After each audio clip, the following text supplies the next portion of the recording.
All right. Let's see what we got.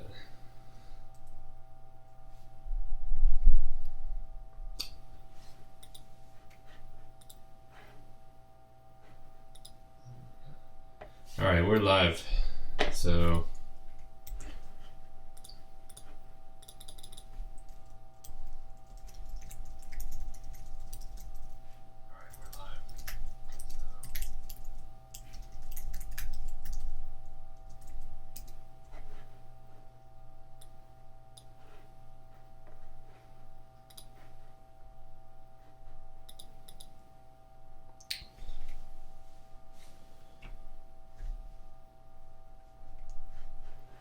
okay.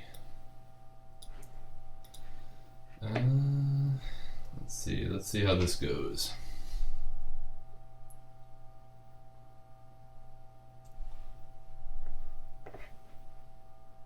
They don't make this very easy for people to see what's going on. Use the chat if you got some questions.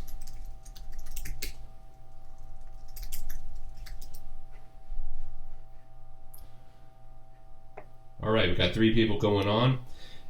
So today we had a lot going on. Some interesting developments this evening around something that Greg Maxwell found while attempting to reverse engineer the ASIC devices, which I'm going to assume he must have purchased some of the, I don't know, maybe the S9s or one of the other devices that were assumed to be using either the ASIC boost, I don't know what you would call it, a efficiency technique or something similar to that, posted to the dev forums tonight and sent everybody in a flurry. It seems like Twitter and the core Slack, everyone's just blowing it up. Looks like Jihan just posted something, a few things about this, and is not really doing much to make everybody feel warm and fuzzy about the future of making things work. So the disappointing thing about that is that, you know, if we're trying to plot a path forward within the space to make some progress here on this block size issue, it certainly seems like the miners are not really willing to budge on this. Jihan, I believe it was either last night or the night before, had some interesting tweets regarding the extension block proposal that the Bitcoin guys put forward, along with Joseph Poon, and I'm not sure, I think there might have been a couple other people involved, but you know, they put forth the extension block proposal, and they seem to be right on board with that. But you know, one of my questions is that, you know, if they are going to actually incorporate this new BIP proposal from Greg Maxwell that got released tonight into the extension blocks proposal, are the miners going to go along with it? Joseph's response was pretty much like, I don't give a fuck what Jihan thinks. You know, I think it needs to be incorporated, and that, you know, what's going on with the ASIC boost, you know, whatever you want to call it, you know, it's very discouraging that that's happening and that it needs to be changed. Now, the other side of the coin, from the Bitcoin Unlimited group, or, you know, the big blockers group, is that this is not really an attack on Bitcoin per se, that this is more of just an efficiency that the miners have been able to glean from, you know, whatever process they've gone through, and that, you know, this is something that they should be allowed to do. It's a proprietary efficiency, and that they're going to be, you know, that they're allowed to roll it out, that there's no reason why anybody should question what's going on here. Now, to me, you know, there are some concerns. I mean, someone brought up earlier that, you know, certainly if these miners in China have some kind of covert efficiency that they're using against everybody else who's mining, that certainly does present a centralization challenge. And as far as I'm concerned, I don't see why you'd not want to level the playing field and bring that back in the protocol. I don't see why the core developers should have any motivation to protect proprietary advantage. I mean, I think that the part of, if you're really a supporter of free markets, then, great. While you have that advantage and no one understands it, then, you're free to take that and benefit from it. But as soon as that's revealed, I'm sorry, the core developers have a right to be able to change the protocol and alter it in a way that might affect that. Now, it may not be appropriate. I'd love to see them work with the miners to figure out a way that might not screw them over, but in this case, I think that I think everything is fair. I mean, if you guys are going to work really hard to find stuff to gain an advantage on others, then a counterbalanced reaction is perfectly fine in my opinion. But I think that posing this as a attack on Bitcoin, that's a little bit extreme. I think that's bringing a little bit more drama to the table than is necessary, and certainly doesn't do anything to de-escalate the problem. Okay, so I'm not really getting any questions or anything yet. I only got about 4 people watching right now, so I'm just kind of rambling until I get some feedback here. If you want to ask anything or comment or tell me I'm an idiot, go ahead and bang it out on the live chat box over there to the right. Let me know how it's going. I'm checking out the Bitcoin Core Slack now. It's completely filled with the hey, Washington's joined up. Is everything sounding okay? We're on the Wednesday night version of Bitcoin and Cocktails, but Washington, you're in Australia, so unfortunately you're in Bitcoin and breakfast or something. Tonight's drink du jour is Red Bull vodka. So, Washington, I think you probably have a pretty interesting perspective on this. I mean, I think it's perfectly acceptable to characterize your position as being more of a supporter of the Bitcoin Unlimited side. Which chat are you talking about? You are in the chat. I can see you in the chat, so you are in the chat, Washington.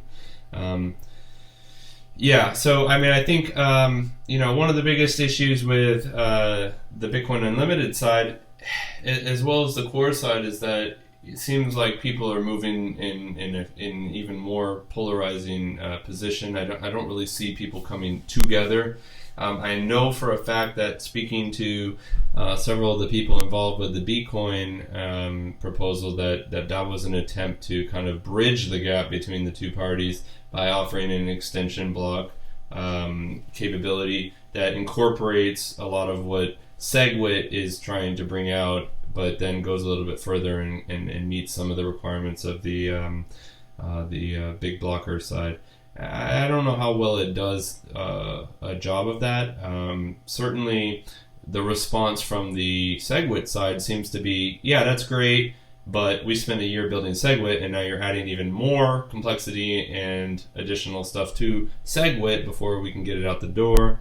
I've seen a critique is on the BU side is that this is just another stalling technique for them to keep extending this. I mean, certainly that's possibly a critique, a valid critique, judging by the fact that BU had somewhat of a meltdown here in recent times around the code quality and a lack of testing and quality assurance there in the code that they're putting out. But they are on 1.0, so they're already they've already achieved 1.0, which Bitcoin hasn't been able to do in what, 8 years. So this is certainly something that I think is going to continue for a while. And I don't really see anything stopping right now. I mean, nobody wants to answer any questions that are even close to any kind of, I don't like to say compromise, because that makes you feel like one side or the other is getting screwed over. But like, there's no suggestion that we're moving in a direction where like people are coming closer together and coming to a point where they're actually like agreeing on things. I really don't see much. A lot of it is really just anger and pent-up frustration from way too long, way too much time spent trying to figure out a way forward.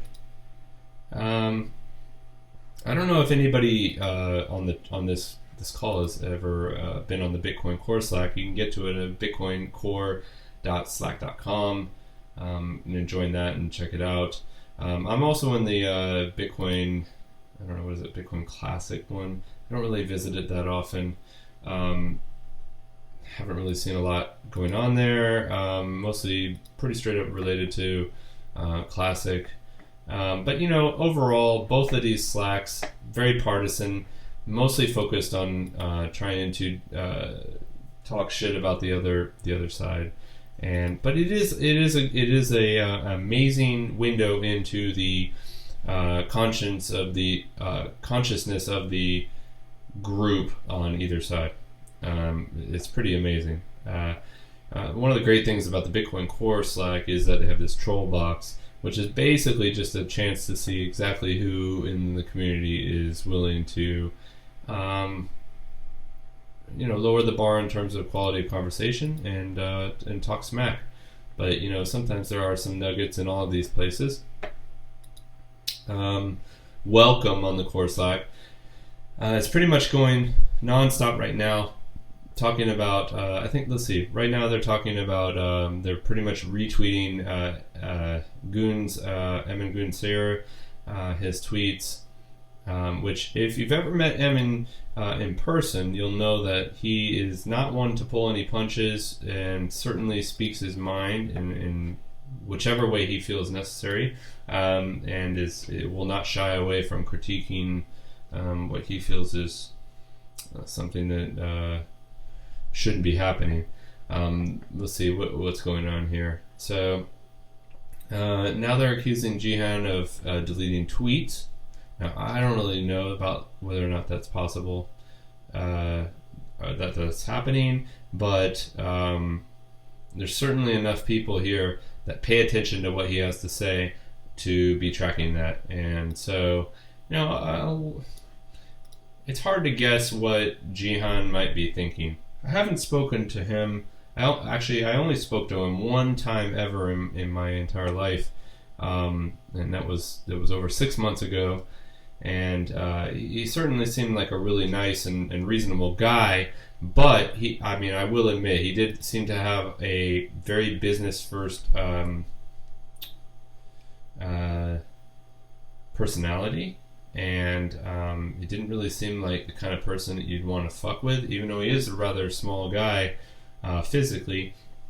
He does seem like he had somewhat of a command over the other people that resided in China. I think at the time Wang Chun was there and a couple other people, and representing some of the other groups in China from the mining pools and things like that. And it was certainly very clear that he commanded a certain level of respect. Now, whether or not that is based on his character or his ability to produce ASIC machines that they need, I don't know.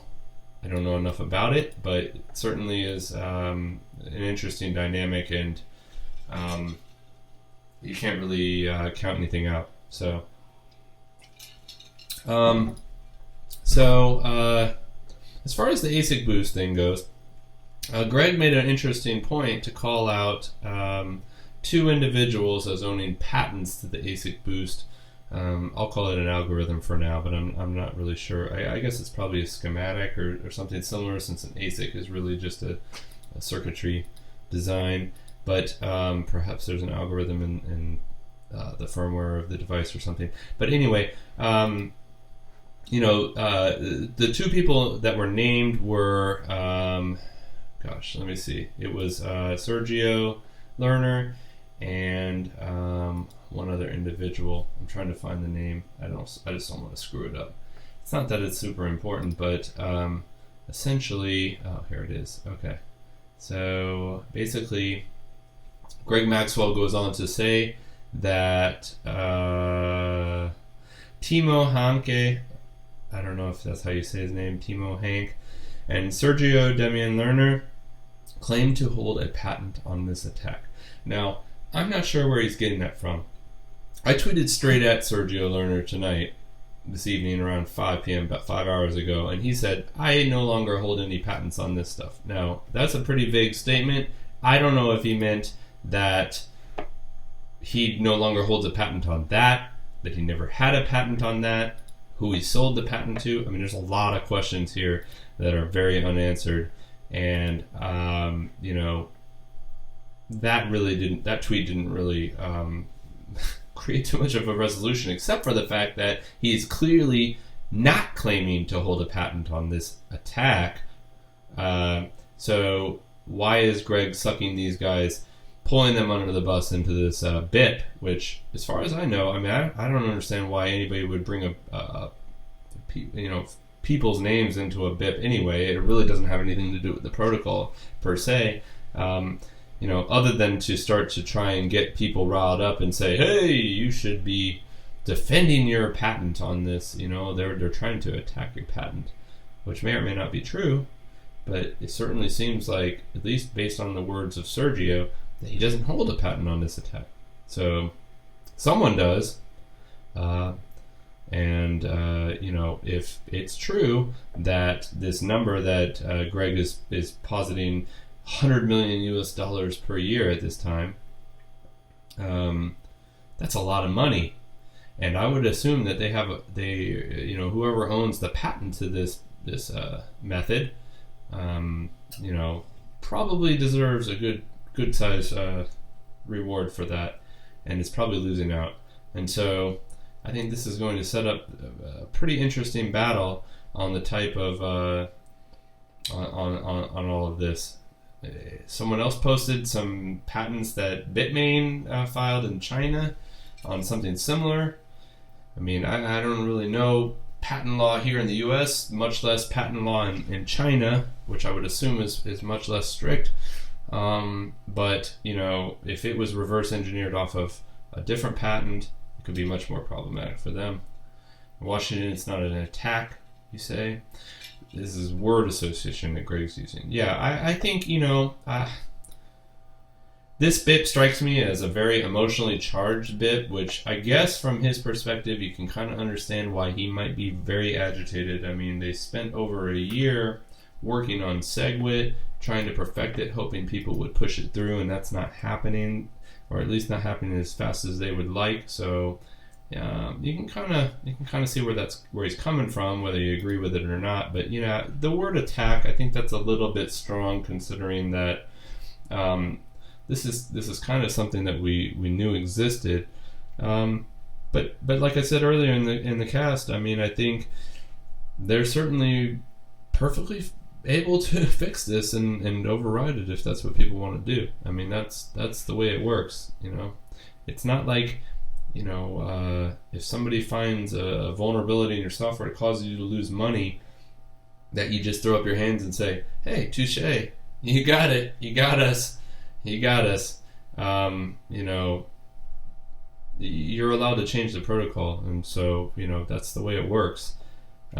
Although it is pretty interesting the way that he characterizes people or motivations in the BIP. I really got to be able to get two people on this stream. I'm not really sure how that happens, but if anybody knows, please let me know so that I can try and get some guests or something in on here. Maybe I can do like a let's see. Maybe I can do like a screen share or something if I can get somebody on. Anyway, yeah, so Washington was saying that they didn't really follow through with the Hong Kong agreement. So as far as I understand, and at least what I've read, the Hong Kong agreement was something that was drawn up primarily by Peter Todd, who was actually not part of the talks that happened in Hong Kong. I think he was an attendee, but he was doing that not in official capacity. It was something that was attempted to do to try and move things forward. And much like everything else that's been suggested, it was a big clusterfuck. And now everybody's holding it as this like signed agreement that everybody should have met. I think either side debates whether or not it was genuinely agreed to upon, but like even Peter Todd would say that this is something that was just kind of loosely agreed to and not necessarily written in blood. So I don't know if that's true or not. That's just what I've been told. What else is going on? So I know that on the Bitcoin side of the house, they're certainly pushing forward with the extension blocks idea, and are looking for review. I know I plan to look through it.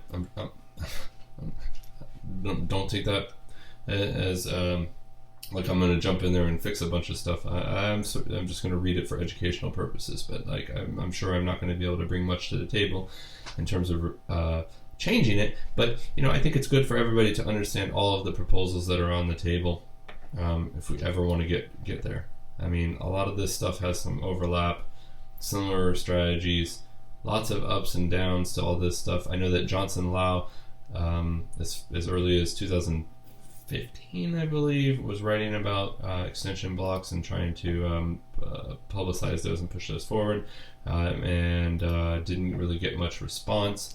I think that Matt Corallo was one of the few people that actually gave some feedback, although everybody seems to be claiming that they have plenty of things to say and reasons why it's not that great, or at least an idea that it's not mature enough to be rolled out anytime soon, and would just be another kicking the can down the road type of advancement.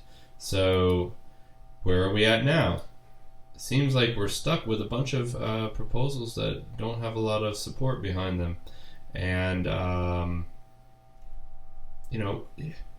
personally, I think I've been part of some standards type committees and things, mostly revolving around health IT standards, and what you come to learn is that without some kind of higher pressure to make decisions and force some progress on the group, you really just end up spinning your wheels for a long time. And then, if you're expecting a large group of people from different parts of the world with different interests and different profit motives to come together and find some common thread, hold their hands and just agree to move forward, it's not going to happen. It's going to take some work. It's going to take somebody to stand up and really apply that the diplomacy and get it done. And I know a lot of people in the Bitcoin space don't want to hear that shit, right? Like they just want to anarchy. And I get it, but I don't think that working together necessarily precludes freedom, liberties, doing things that are independent of strong centralized governing bodies. You can make an agreement with other people. You can come together with a common thread and make things happen. That's how we got here in the first place. It's just a much bigger group of people. And I think that there's some personalities that certainly have some social issues, either through communication problems or unwillingness to admit that some of their stuff may be not as great as they think it is. It may also be that maybe they do have something that's much better, but in order to get the group to move forward, you got to concede and just hope that you can iterate upon it. Things don't have to be perfectly planned from the beginning. I know it's hard for Bitcoiners to admit that because the economy right now around it is so large. You're talking about billions of dollars, and sorry, just charging my phone here. dying. But it's hard to admit that you want to do something to change something when there's so much money in things at stake. But not doing something can sometimes be the worst option. It really can. Okay, well, without much feedback, this is going to be a much harder thing to do. I didn't really plan out a script, so I'm going to just go ahead and drop off. But if you like this, tweet me. If you didn't, comment, let me know. And I'll try to get something a little bit more prepared next time. But thanks. Thanks for letting me vent.